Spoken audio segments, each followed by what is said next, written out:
네, 오늘 말씀 제목은 여호와의 영이 임하시니 여호와의 영이 임하시니라는 제목으로 말씀을 나누겠는데요. 이렇게 제목을 잡은 것은요. 34절에 보면 여호와의 영이 기드온에게 임하셨다라는 거죠. 이 여호와의 영이라는 것은요. 우리로 말하자면 성령이죠. 여호와의 영이 임하였다라는 것은요. 이 여호와의 영이 그를 사로잡았다라는 뜻이거든요. 여러분, 우리도 참 필요한 부분들이 있습니다. 지금 여러분들 엄청난 특권을 누리고 계시거든요. 그 특권은 뭐냐면, 구약 시대에는요, 이 여호와의 영이 특정인에게만 임했지만, 지금 예수를 믿는 우리 모두에게 이 여호와의 영, 성령이 임하고 계시죠. 근데 중요한 것은요, 성령님께 내가 정말 사로잡혀 살아가고 있는가, 이 지점을 좀 돌아보아야 되는 겁니다. 모두 안에 성령이 계시지만 누군가는 성령님께 사로잡혀서 정말 성령의 원함을 따르는 자들이 있는가 한다면 누군가는 정말 이렇게 성령의 음성을 외면할 때가 참 너무나 많이 있겠죠. 여러분, 우리가 성령에 사로잡히면 어떤 특징이 나타날까요? 나를 넘어서게 됩니다. 근데 우리가 성령께 사로잡히지 않기 때문에 나에게 정말 나밖에 모르는 또는 내 자신에게 끌려다닐 수밖에 없는 거겠죠. 그래서 우리도 이 성령께 사로잡히기 위하여서 이제 어떻게 해야 되는가, 또 사로잡히면 그 이후에는 어떻게 살아야 되는가를 같이 나눌 텐데요. 첫 번째로는요, 여호와의 영이 임하기 위해서는 나의 예배부터 회복되어야 합니다. 25, 26절인데요. 그날 밤에 여호와께서 기드온에게 이르시되 내 아버지에게 있는 수소 곧 7년 된 둘째 수소를 끌어오고 내 아버지에게 있는 바알의 제단을 헐며 그 곁에 아세라상을 찍고 또 이 산성 꼭대기에 내 하나님 여호와를 위하여 규례대로 한 제단을 쌓고 그 둘째 수소를 잡아 내가 찍은 아세라 나무로 번제를 드릴지니라 하시니라. 기드온을 하나님이 부르시잖아요. 제일 먼저 요구하시는 것은요. 기드온 아버지에게 있는 수소 7년 된 둘째 수소를 25절에 보면 끌어오고요. 이 기드온 집이 좀 부자였던 것 같습니다. 왜냐하면 뭐 이후에도 나오지만 뭐 종이 10명 정도 있는 것도 그렇고요. 그리고 이 기드온 집에 보니까요. 25절에요. 내 아버지에게 있는 바알의 제단 또 그 곁에 있는 아세라상을 찍으라고 했기 때문에 여러분 이 기드온의 집에 바알의 제단이 있었고요. 아세라상이 있었다라는 것은 이것은 모두가 다 소유할 수 있었던 것은 아닙니다. 그렇기 때문에 아마도 이 기드온의 집이 뭐 부유했음을 뭐 이걸 보면서 우리가 생각해 볼 수 있겠죠. 근데 기드온에게 하나님이 요구하시는 이 첫 번째 그 부르심에 대한 순종은 뭐냐면 아버지 집에 있는 바알과 아세라상을 제거하는 것이라고 볼 수가 있습니다. 당시 이스라엘 백성은 하나님과 또 바알 아세라를 동시에 섬기는 혼합신앙을 갖고 있었습니다. 여러분 25절에 이 여호와라는 단어를 좀 기억해 두시면 좋을 것 같습니다. 제가 이후에 또 이 여호와와 하나님에 대한 그 비교가 있기 때문에 여호와는 말씀하시는 하나님이다라는 걸 우리가 제일 먼저 여기서 좀 기억해 두시면 될 것 같은데요. 하나님은 기드온에게 그의 가정에서부터 이 우상을 제거하라고 하십니다. 여러분 이것은 구원 사역이 이루어지기 위하여서 필요한 것은 바로 개인과 가정의 영적 결단에서부터 시작이 되어야 되는 거죠. 그렇다면요, 우리가 하나님께 쓰임 받기 위해서 제거해야 되는 나의 우상, 우리 가정의 우상이 무엇이 있는가를 돌아보아야 된다라는 것입니다. 그래서 여러분 문제의 원인을 다른 데서 찾으려고 하지 마십시오. 나에게서부터 찾아야 되는 것이죠. 그렇기 때문에요. 이런 측면으로 생각해 볼 수 있죠. 왜 우리 가정은 하나님께 순종하지 못할까? 왜 내가 속한 공동체는 변화되지 못하는가? 이 원인을 다른 데서 찾으려고 하시면 안 됩니다. 나에게서 찾아야 돼요. 지금 기드온에게 요구하시잖아요. 기드온에게 그 아버지에게 있는 바알의 제단을 헐고 아세라상을 찍어야 된다라는 것은 이런 측면으로 보셔야 돼요. 우리 가정이 왜 변화 안 될까? 내가 지금 순종하지 않고 있는 그 무언가가 있기 때문이다. 이런 측면으로 문제를 보셔야 돼요. 근데 우리는요, 이제 남 탓하느라고 너무나 많은 에너지를 쓰죠. 우리 가정이 변화되지 못하는 것은 뭐 배우자 탓이야, 자녀들 탓이야. 아니라는 거죠. 내가 지금 하나님 앞에 순종할 수 있는 게 무엇이 있는가? 예, 그거를 점검해 봐야 된다라는 거죠. 그런 측면에서 예, 제가 어제 청소년부에게 그 큐티 강의를 했거든요. 왜 큐티 강의를 하고 이제 큐티를 청소년부를 좀 구체적으로 시키려고 하냐면 뭐 지지난주였었죠. 청소년부 아이들이 큐티 책을 대부분 다 안 가지고 가더라고요. 가져가는 걸 애들이 안 좋아합니다. 예, 그러면 그걸 제가 이 문제는 누구에게 있겠습니까? 저에게 있는 거죠. 그래서 제가 어제 순종했던 것은 뭐냐면 이제 주일 청소년부 예배 때마다 큐티책을 가지고 와라. 그리고 그날 본문으로 말씀을 나누겠다. 그러면 저는요, 설교를 하나 더 준비해야 되기 때문에 상당히 저를 또 불편하게 하는 게 될 수 있어요. 근데 제가 깨달은 것은 뭐냐면, 아, 내가 안 하고 있는 그 부분 때문에 우리 아이들이 큐티를 안 하고 있구나. 이런 부분들에 대한 점검이 이루어지는 거죠.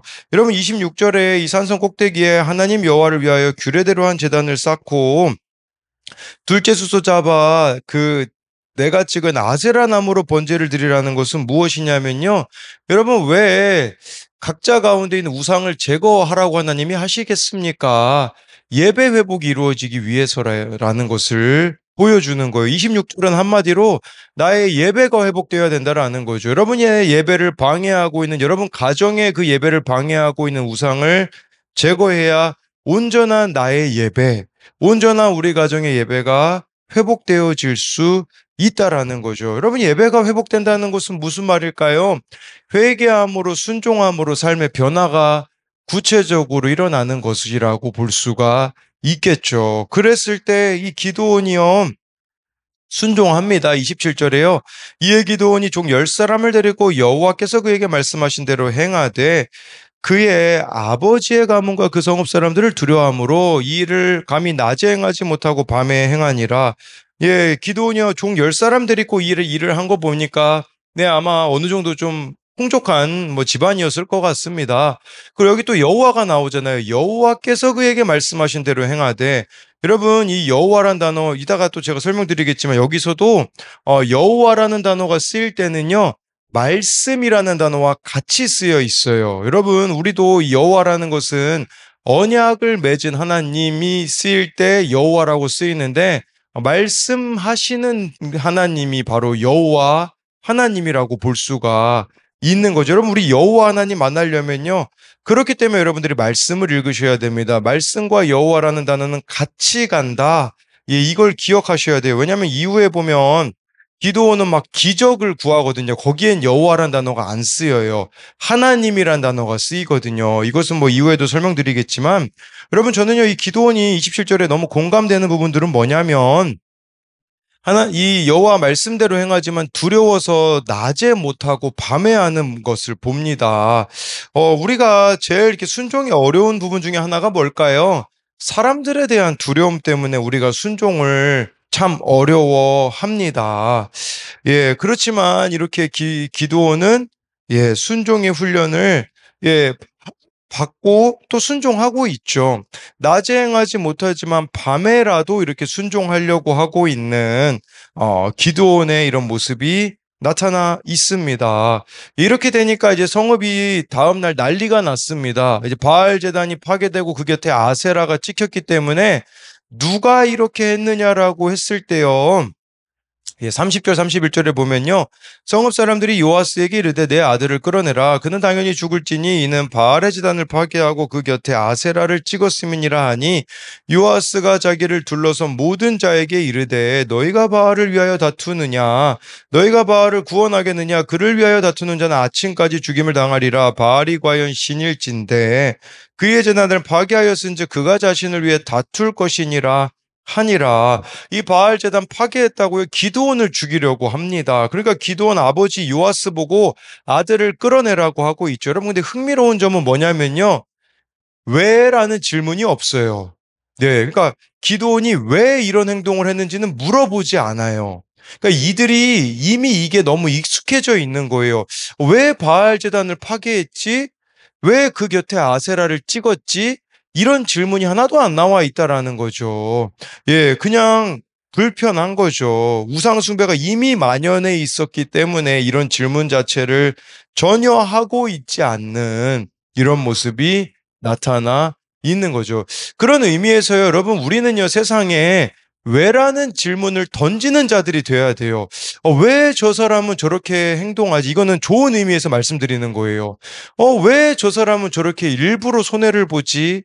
왜 저 사람은 일부러, 야, 왜 저렇게 살아가지? 왜라는 질문을 우리는 세상에 던져줄 수 있어야 되거든요. 근데 이미 우리의 삶은 너무나 그냥 마침표이지 않나? 뭐 너무나 당연하게 그냥 살아온 대로 살아가고 있지 않는가? 나는 정말 세상에 왜라는 물음을 던지고 있는가를 우리가 이 30절을 통해서 봐야 되는 거죠. 근데 31절에요. 이 아버지가 변호하고 있어요. 이 기드온의 아버지가 너희가 바알 왜 다투느냐? 이게 다투느냐가 변호하느냐라는 뜻이거든요. 근데 기드온의 아버지가 나서서 지금 기드온을 이렇게 변호하고 있는 것을 보면서 우리가 알 수 있는 것은 무엇입니까? 여러분, 이 아버지의 변화가 누구를 통해 이루어졌습니까? 기드온의 순종을 통해 이루어졌다라는 거죠. 여러분, 우리 가정의 변화 누구를 통해 이루어집니까? 나의 순종을 통하여서 이루어진다라는 것을 볼 수가 있는 거죠. 그러니까 여러분, 이런 측면에서 생각해 볼 때에 왜 나의 가정이 변화되지 않을까요? 변화되지 않는 그들을 탓하기 이전에 내가 하나님 앞에 순종하지 않는 게 무엇인가를 보아야 되는 거죠. 32절을 보니까요. 그날에 기드온을 여룻바알이라 불렀으니 이는 그가 바알의 제단을 파괴하였으므로 바알이 그와 더불어 다툴 것이라 함이었더라. 여러분, 사람들이 기드온을 여룻바알이라고 불렀습니다. 이 여룻바알은요, 바알과 바알이 그와 맞서 다투게 하자, 뭐 이런 의미가 있어요. 뭐 바알과 다툰 자라는 의미라고 보시면 되는 거죠. 제가 여러분들에게 말씀드리고자 하는 것은요, 우리는 사람들로부터 어떤 평가를 받고 있는가, 이걸 묻는 거예요. 뭐 여러분들 보고 좋은 사람 되기 위하여서 애쓰라는 말이 아니라 내가 진짜 그리스도인답게 살아가고 있기 때문에 세상이 나를 다른 이름으로 부르고 있는가? 이제 이런 부분들을 생각해 보자라는 거죠. 그래서 이것에 대한 두 가지 적용은요. 파괴되어야 하는 개인의 우상 또는 가정의 우상은 무엇입니까? 뭐 쉽게 말씀드리면 여러분들의 그 예배가 회복되기 위하여서 내가 버려야 되는 거 있잖아요. 그게 개인 가운데 또 가정 가운데 무엇이 있는가를 묻는 거고요.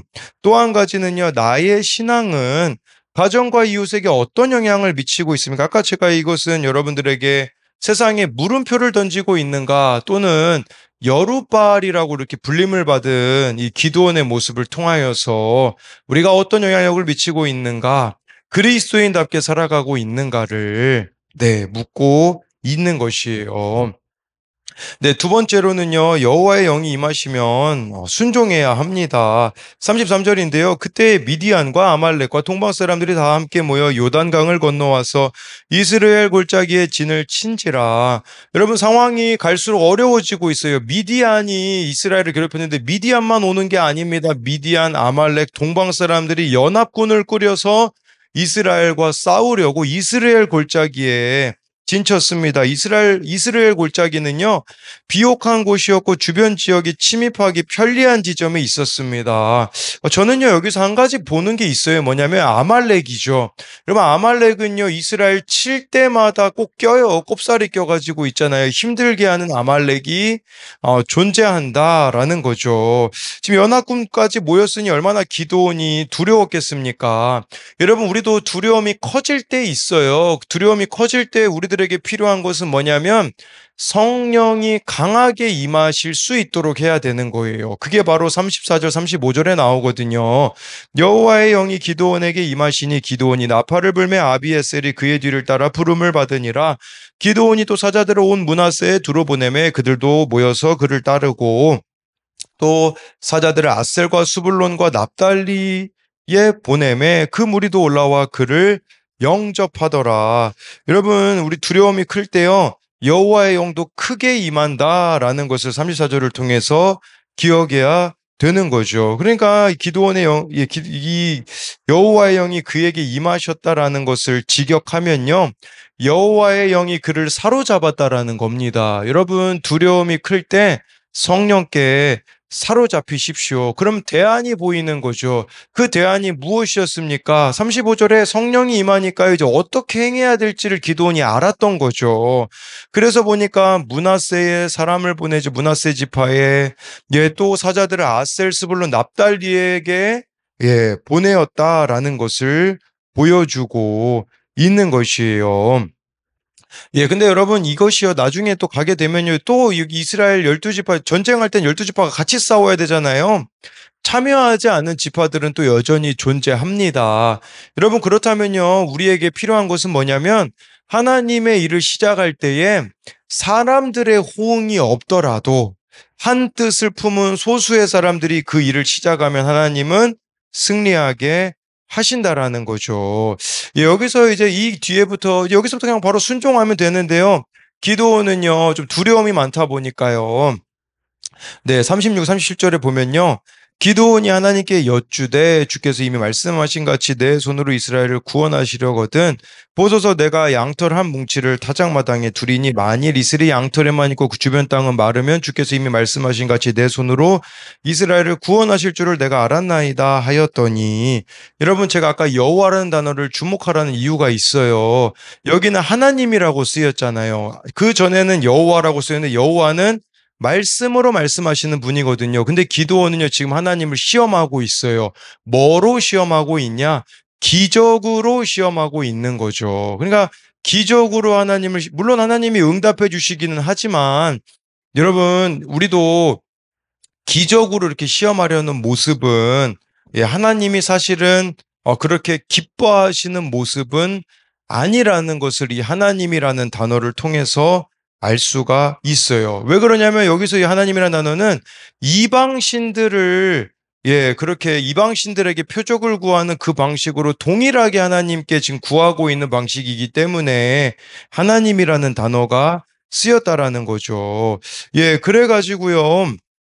기드온이 하나님 앞에 구한 건 뭐냐면 양털 한 뭉치 여기다가 둘 테니까 진짜 이게 하나님이 기뻐하시는 뜻이면 하나님이 나를 도와주실 거면 이슬이 양털에게만 맺히게 하고요. 이 양털 한 뭉치만 젖고요. 나머지 땅은 마르게 해주세요. 뭐 그랬을 때 하나님이 또 응답을 해 주십니다. 39절 40절 이제 또 기드온이요. 또 두 번째 하나님을 또 테스트를 해요. 기드온이 하나님께 여쭈되 주여 내게 노하지 마옵소서 내가 이번만 말하리이다 구하옵나니 내게 이번만 양털로 시험하게 하소서 원하건대 양털만 마르고 그 주변 땅에는 다 이슬이 있게 하옵소서 하였더니 그 밤에 하나님이 그대로 행하시니 곧 양털만 마르고 그 주변 땅에는 다 이슬이 있었더라. 여러분 더 어려운 요구를 했어요. 이번에는요 양털만 마르고 주변 땅은 다 젖어 있게 해주세요. 이거 어려운 일 아니겠습니까?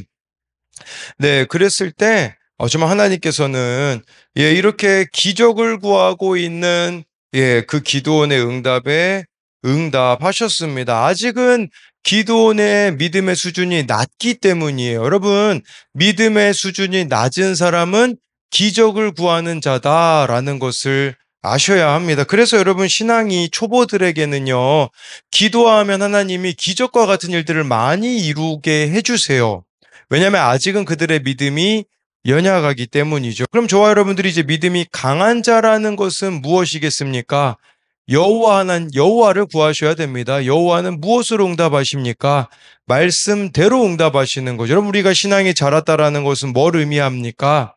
이제는 말씀대로 순종하는 자가 되는 거, 기적을 구하는 자가 아니라 말씀의 인도하심을 구하는 자들이 저와 여러분들이 되어야 된다라고 할 수 있습니다. 그래서 이것에 대한 적용 질문은요.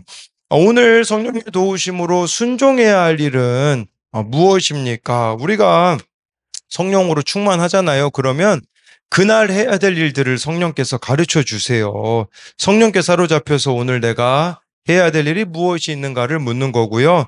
또 한 가지는요. 나는 하나님의 인도하심을 날마다 말씀을 통해서 구하고 있습니까? 이게 바로 여호와라는 그 단어로 제가 연관된 걸 말씀드렸고요. 아니면 기적을 바랍니까? 이것은 성경에서 하나님을 이라는 그 단어가 쓰인 것을 가지고 설명을 드렸습니다. 기도하겠습니다. 살아계신 하나님, 여호와께서 기드온에게 말씀으로 임하신 것처럼 하나님, 우리에게도 이렇게 말씀으로 오늘 이 말씀을 통하여 우리에게 임하여 주사 하나님, 오늘 내 자신 가운데 있는 우상, 우리 가정 가운데 있는 그 우상을 발견하여서 제거하는 그런 은혜가 우리들 가운데 있기 원합니다. 그 우상들을 제거함으로써 나의 예배가 회복되고 우리 가정의 예배가 회복되게 하시고, 기드온의 순종을 통하여서 기드온 아버지 요아스가 정말 이렇게 변화된 모습을 보여줍니다. 이 모습을 보며 하나님, 우리에게도 그런 마음이 있기 원합니다. 정말 나의 가족들이 변화되지 않는 것은 나 때문이구나. 내가 하나님 앞에 순종하지 않는 것들이 무엇이 있는가 하나님께 물으며 하나하나 그날 작은 순종으로 나아갈 때에 하나님, 나의 변화를 통하여 나의 가정의 변화가 일어나게 하시고, 하나님, 우리가 세상을 향하여 물음표를 던지는 자들이 되기 원합니다. 왜 저 사람은 저렇게 살아갈까?